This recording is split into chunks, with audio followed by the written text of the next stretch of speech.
Vamos mais um pouquinho à frente do estudo do nosso livro Apometria em Umbanda. Então, o Norberto pergunta onde que o grupo apométrico auxilia mais a espiritualidade quando, nós falamos no vídeo anterior, os médiuns ficam doando seu ectoplasma, sua energia animal, energia Zou, que eles comentam, para as falanges socorristas. E onde que, então, esse grupo atua mais? Então, ele responde assim, ó, nos casos obsessivos de obsessão complexa, em que a magia negra, onde a magia negra atua, como é que essa magia negra é feita? Por meio de formas, pensamentos, bolsões de espíritos sofredores imantados nos campos energéticos do alvo visado, e, logicamente, isso tudo, magia negra, é feita em troca de despacho pago, e que vão se agravando ainda, toda essa magia negra, porque ainda é utilizado fixação de aparelhos parasitas no sistema nervoso do corpo etérico. Então, o que nós temos aqui? Nós temos obsessão complexa, nós temos magia negra, nós temos criação de formas, pensamentos, nós temos imantação em bolsões de espíritos sofredores, nós temos fixação de aparelho parasita.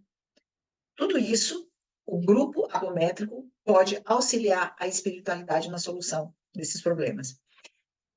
Ele fala assim, ó, nestes casos, em especial, geralmente de encarnado em desequilíbrio com ressonância de vidas passadas, e que se envolvem nesses processos de magia negra, os grupos apométricos se mostram valiosos instrumentos de trabalho para a espiritualidade.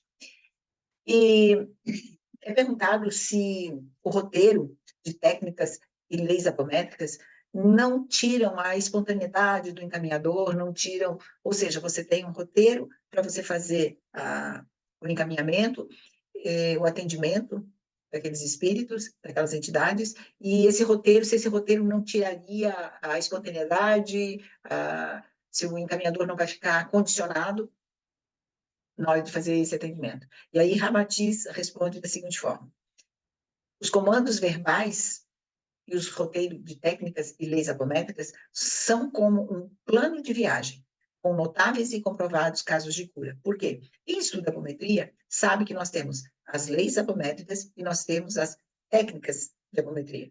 E nós utilizamos isso nos trabalhos.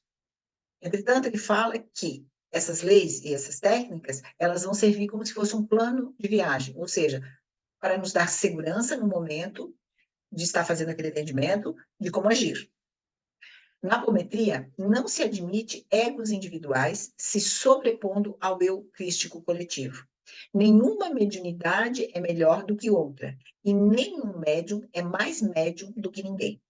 Os condicionamentos devem ser utilizados sem, entretanto, impor limites à espontaneidade, conduzindo harmoniosamente, com segurança, firmeza, austeridade, mas, acima de tudo, mansuetude, humildade e amor.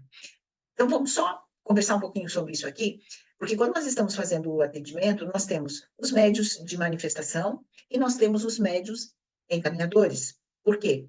Nós nunca estamos sozinhos, mesmo quando eu estou fazendo o encaminhamento, eu vou estar aqui com um guia que está me auxiliando a fazer aquele encaminhamento. Então, todos somos médios. Então, ele chama atenção para isso. Não tem um médio melhor do que o outro. Todos somos no mesmo patamar de igualdade, atuando e trabalhando em nome de quem? Não é em nome do meu ego, ou do ego do outro trabalhador, é em nome desse eu crístico coletivo, desse eu crístico maior. O trabalho é em nome dele e não em nosso nome. Em relação aos condicionamentos que ele fala, que é a utilização das leis apométricas, a utilização das técnicas. É importante nós sabermos as leis da apometria. Isso nos dá segurança, a gente sabe o porquê, a gente compreende como funciona tal comando, porque a gente conhece a lei, a gente estudou aquele enunciado.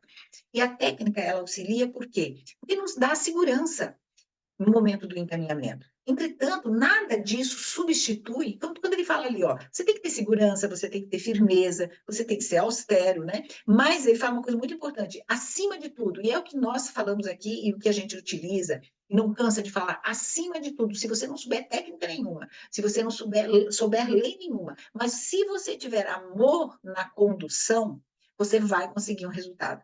Então, acima de tudo, mansuetude, humildade e amor. O amor está para nós acima de qualquer trabalho, acima de qualquer lei, acima de qualquer técnica apométrica. A gente ter esse amor no momento de estar recebendo e conversando com aquele irmão, mesmo que seja um obsessor.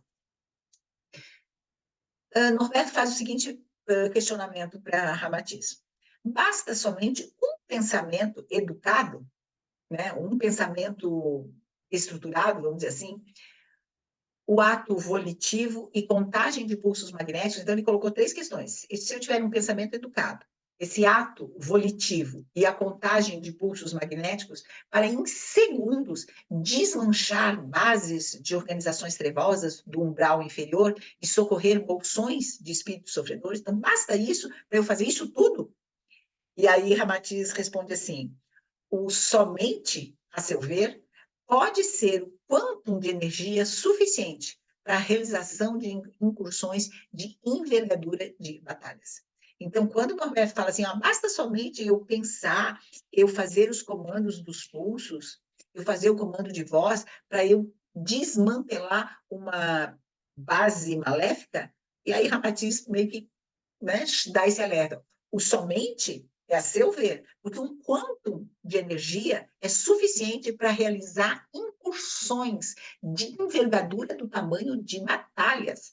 A energia estocada na matéria densa, que nada mais é que energia cósmica condensada, é valiosa fonte de doação quando temos que interceder em zonas subcrustais, cidadelas do umbral inferior, densas e baixíssimas frequências, exigindo grande quantidade de combustível animalizado. Está falando do ectoplasma. Então, que esse ectoplasma que está aqui em nós armazenado, ele é possuidor, ele é uma energia cósmica condensada, que é o que ele fala, que é valiosíssima nesse momento da doação e que é suficiente, sim, para que a espiritualidade possa fazer todo o trabalho que precisa ser feito.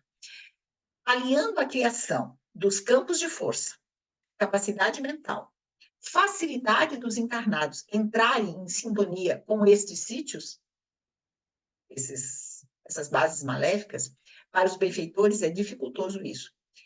A cobertura de falanges espirituais que nos apoiam, é possível realizar varreduras energéticas e remoções astralinas de grande vulto. Então, ele está aqui ressaltando a potencialidade que os médiuns têm nesses trabalhos, utilizando a apometria, e ele está aqui ressaltando essa energia animal que nós encarnados possuímos, que é uma energia que é a energia cósmica condensada, e que é essa energia aliada, então, assim, a nossa energia, com a colocação desses campos de força que se coloca, campos de proteção, a pirâmide, a esfera, os cones, então, que essa nossa energia, aliada a esses campos de força, essa capacidade mental, que a gente já falou lá o que é esse poder mental, essa força mental, e a facilidade que os encarnados possuem de entrar em sintonia com esses locais. Quando a gente faz o desdobramento, a gente consegue voltar e ir até lá, né? Por quê? Porque diz que para os benfeitores, é dificultoso eles irem até lá. Nós já falamos sobre isso nos vídeos passados, em que para certos espíritos, que já não possuem nem corpo perispiritual, é bastante difícil eles irem a determinados lugares, onde para nós encarnados é muito fácil nós irmos lá para um grau inferior. Então, nós possuímos, além disso tudo, nós temos a cobertura, ou seja, a proteção das falanges espirituais, que estão apoiando o trabalho, e nós temos grandes falanges dos caboclos, dos pretos velhos, dos boiadeiros, dos ciganos, são inúmeras as falanges que trabalham, né, junto conosco. Então, é possível realizar varreduras energéticas e remoções astralinas de grandíssimo vulto.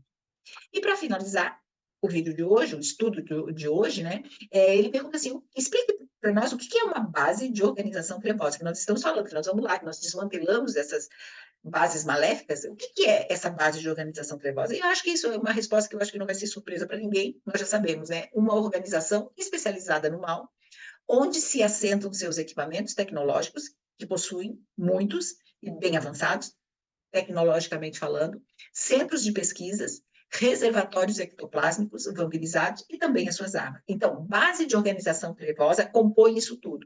Lá se coloca, é como se fosse um QG, ou seja, um quartel-general. Lá vai estar suas armas, os seus equipamentos, os seus laboratórios de pesquisa, os seus reservatórios. Isso é interessante saber, porque os reservatórios ectoplásmicos, eles são vampirizados. Então, se cria toda uma situação, e nós já vimos isso nas aberturas dos campos inúmeras vezes, que são colocados, inclusive, muitos e muitos espíritos ali, mandados para ficar ali vampirizando as pessoas aqui encarnadas, para poder sugar o seu ectoplasma, e isso é ligado diretamente, através de tubos, ligado diretamente a essas bases trevosas, onde você tem lá o reservatório ectoplasma, que está sendo vampirizado. Então, isso que é a base de organização trevosa. Então, vocês imaginam quando a gente consegue desmantelar uma base dessas, o ganho para a espiritualidade no momento que você consegue exterminar todas essas armas, esses laboratórios, enfim, esses reservatórios. Ficamos por aqui e na próxima nós vamos falar sobre os bolsões de espíritos sofredores.